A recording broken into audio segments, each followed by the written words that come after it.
نو عزیزانو عرض مې داو چې د دې خپل ژوند په غرض باندې سوچ وکړي.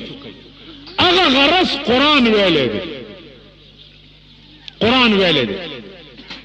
چې وما خلقت الجن والانس الا لیعبدون. ما جن او انس ندی پیدا کړي مگر دې دپاره چې دوی به زما عبادت کوي. بیا قرآن څه ویلی دی؟ ان الله اشترى من المؤمنین اموالهم وانفسهم. خدای وی ما د مؤمنانو سره بیع کړی ده، خرید و فروخت می کړی دی، سمې ته خرڅ کړي او سمې ته اغستی دي. ان الله اشترى، ما مؤمنانو سره بیع کړی ده، د دوی مالونه او د دوی ځانونه دا ما اغستی دي او په بدل کې مې څه ورکړی؟ بأن لهم الجنه، په بدل کې مې جنت ورکړی. نو الله وی ستا مال او ستا ځان دا زما ده. نو ته په ایمان ووایه چې کوم شی ستای، چرګه ستای او هګۍ بل کراچي، دا چرګه به حلاله کې که نه؟ غوا ستای او پی بل له ورکوي، میخ ستای ولاړه د بل په موږي او ستا موږي ته نه راځي، حلاله به یې کې که نه؟ ټیک شو. نو یې د خدای او ولاړ د شیطان په موږي، نو ته د حلالولو یې که نه؟ یې د خدای مال و دولت ته دی د خدای، چې د خدای دی نو د خدای په لار کې به لګي، په جماعت کې به لګي، په مدرسه به لګي، په کوی به لګي، په پول به لګي، په اوږي تږي به لګي، په کونډه رنډه به لګي، په خوار غریب به لګي.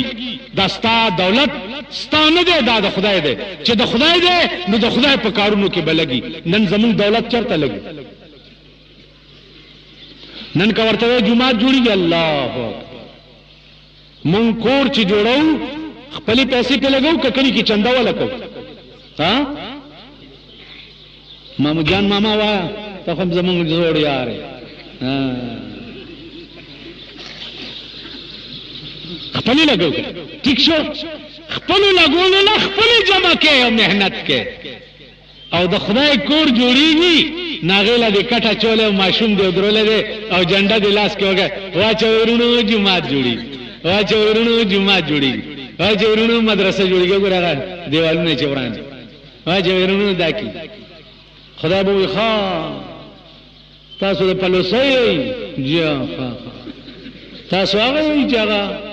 بنګلې منګلې به م جوړولې او کورونه به م جوړول او زما کور له به تېرېدی پې نو اتانې یا روپۍ چنده به م ور واچول. زما کور له د 1 روپۍ ور اچولې وه یا به پې همداسې تېر شو او په خپله بنګله دې لکونه لګولې وې. ته هغه یې؟ ته به وایي جي زه هغه روانېږه جي منځونه مې کړي روانېږه منځونه دا زمونږ منځونه دا منځونه حج مې کړی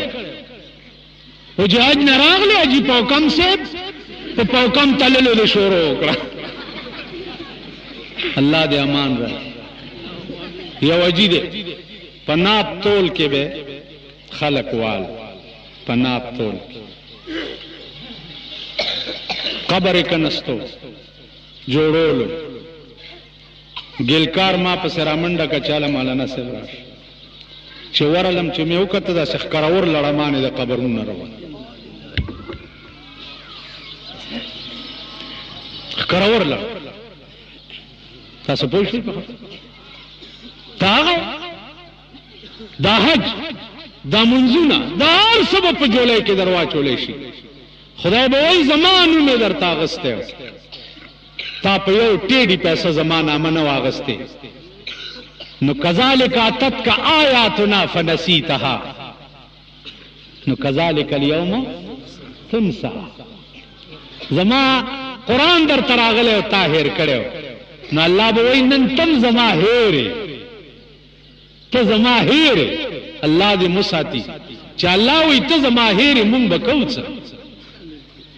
مونږ به تباه یو غرق به یې عزیزانو که په دې بانګ وشو دا یو بل ټکی واورئ مونږ ستاسو په دماغو کې دا کینولي دي چې د ماښام بس دومره وخت دی لکه چې مخ خلاص شو بس ته پوه نه د ماښام دومره وخت دی چې تر څو پورې په دې مخامخ د غره په لمن کې سپینوالی باقي 1 ګنټه او 25 منټه د ماښام وخت دی ښه ټیک شو 1 ګنټه څومره 25 منټه پس ماسخوتن روا کی نو زما عزیزانو عرض میں داو چې خواري وکړي محنت وکړي خدای ته ځان وسپارئ وخت درته چې لږ روزګار ملاویږي دا تبلیغي ډلې والا نه دي تبلیغي ډلې والا ډېر خلک داسې شته چې د دوی بد وایي شته که نه د دوی بد وایي دا ښه خلک نه دی پلانې دی ډینګړی دی ما ته وګورئ عملی طور زه تبلیغ کې نه یم تللی نه چیله مې لګولې اجتماعاتو ته تللی خو یو ټکی مې واورئ د مولانا الیاس رحمت الله علیه تاریخ وګورئ د علماء دیوبند تاریخ وګورئ د تبلیغی جماعت متعلق داغي آرا وګورئ او تبلیغی جماعت کې نقص وخایي نقص کہ یو سکھ راشی او ما ته وایي چې آپ نماز پڑھا کریں د دې سکھ به زه شکریہ ادا کوم کنه ها کہ ما ته وایي چې آپ روزہ رکھا کریں زه به شکریہ ادا کوم کنه کہ یو سکھ ما ته وایي چې الله یو منا خدای سره شریکان م پیدا کوا د دې سکھ به زه شکریہ ادا کوم کنه ٹھیک شو تبلیغی جماعت والا څه وایي خدای یو دی رسول برحق دی قرآن د خدای کتاب منځونه صحیح کوي منځونه کوي د خدای په لار کې وځي د خدای مخلوق ته د اسلام دعوت ورکوي دا مونږ غوندي چې خلاف دي دا معامله دا نه ده دوه جګړې به په پاکستان کې نه ختمېږي دوه چې ټول مرم تیر شي یو د اقتدار جګړه او یو د خېټې جګړه چا سره دي چې په خېټه جنگ شي په دې پټو مټو چې ستاسو جنگ شي دا د خېټې جنګي کني یو بل په سره وج نه کنه په پیسوم سے سره جنگ کی سکارور په وج نه کنه وایي ٹھیک شو دا جګړه عمر له خېټې نه ختمي او د اقتدار دا سیاسي لیډران مونږ چې یو سبب د دې ټولو جګړه دا چې به نظیر کې نه تم چې خزا کفر الله خزا کې نه چې خزنه خلاص شو سبب پر اجمال کړی وو پر اجمال کړی چې واوړېدو التنه چې بیر اخلاص شو په یو بل خزا واوړېدو اوس جګړه د څه شو دا خزا دا خزا په مسلمانۍ کې سربرانه شي جوړې چې خزا لاړه سړی راغی ا سړی له اوس ګنګ جوړیږي لکه دا خو سړی دی کنه نو بس معاملې د دې دی چې تکو شو ټټو بالا راغی خبره د دین نه ده د مذهب نه ده د اسلام نه ده نه ټول پاکستان کې خزه او نر په پاکستان کې قرآن او د حدیث نظام را وستل نه غواړي دا کلیر کټ زما واورئ چې د دې ټول ملک تقاضا دا نه ده او خزه خو په قرآنونو نه غواړي دا خزه به ستاسو پلار رئیساري کی رئیساري به کوي تاسو دا کلو خلک دی کله جمرود روډ ته شي خو پرېدا خو دی ارړای ګړې دا ستاسو د کلو به رئیساري کوي چې د وادمي د زوی خزه مکه ولا ګذر دا شیخه جماعت کې کېنه زما دا یو زوی د لګارمان به نو باسنه ازړه په غومشي زړه غومش زړه نشي راټینګول ځوانان نشي راټینګول زما متعلقم چې دا ما ډېر ډرامې د خزو په سیو کړې کراچۍ کې مې 13 جمعه تقریر کړو را پسې لو بیان راغی چې مولانا د حکومت په کنټرول کې نه دی د خزو بده یو پلانې او کمال والله کې پرې دمه زما متعلق بوره چې بیجګر مولا لونم چې په یونیورسيټي کې سبق وای او چې په کالج کې سبق وای من راشي کله بیجګر مولا لور پړوندو جماعت کې چا ثابت کړه چې پړوندو پہلی جماعت کې ما په سکول کې کینولي ګیره مې کله کوي پخره مې سور کوي مخ مې تور کوي شو بجلیګر مولا ګرم ټلویزیون دی پلانې دی ډنګړې دی که زما په کور کې په غلطان ټلویزیون راننوتی ګیره مې کله کوي په مخ مې تور کوي په خره مې سور رش کلاو خبر که حکومت دا ثابته کړه دې کوڅه ډبو نه دومره چیرړي چې بیا کېدي دي او تاسو ورته ولاړ یې یو استقبال یې کوئ که دوی ثابته کړه چې بجلیګر مولا له مونږ دا ورکړي دي راشئ په مخ مې تور کوي په خره مې سور خپله مزدوري کوم تجارت کوم دوه درې تجارته کوم ځان له روټۍ ګټم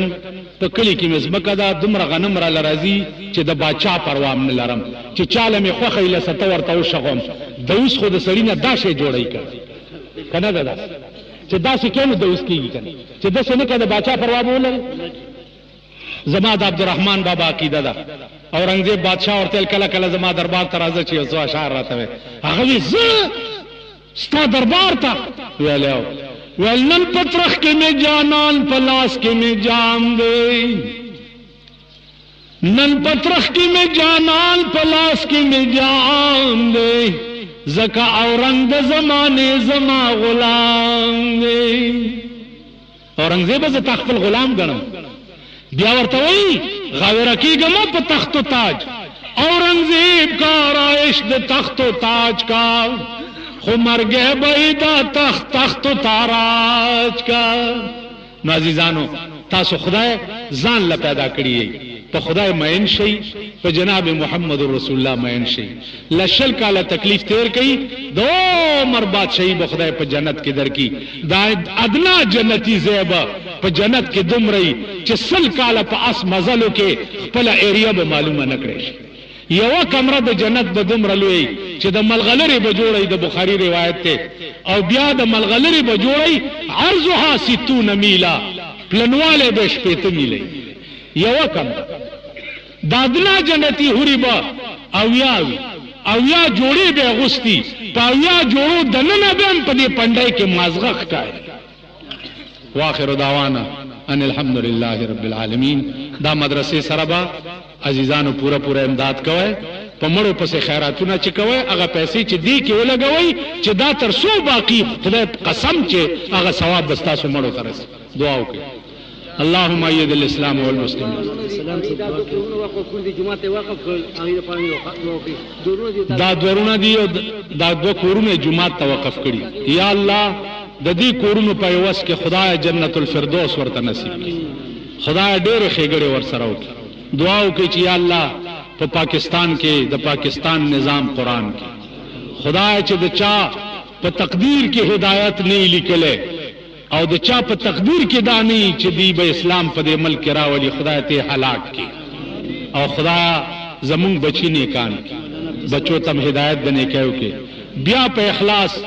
مولانا عبدالسلام سے مرحوم ته دعا وکي چې الله پاک په خپل قرب و جوار کې ولا ځای ورکړي ستاسو په دې علاقه کې ډېر د عزت وخت تیر کړي ډېر پاک وخت تیر کړي